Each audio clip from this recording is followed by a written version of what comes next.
Hey guys, this is the iPhone 6 and not charging. You can see I plug but no charging. So now how can you clean the charging port? You can see some dust inside, so I have to clean that all of things inside the charging port.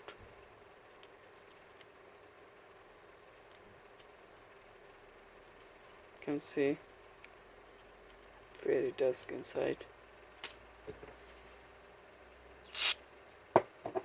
Can use some spray cleaner. I use the 90.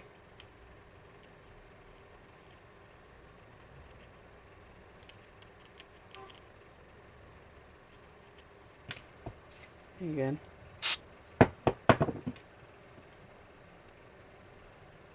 and you can see it's charging now. Okay guys, see, charging.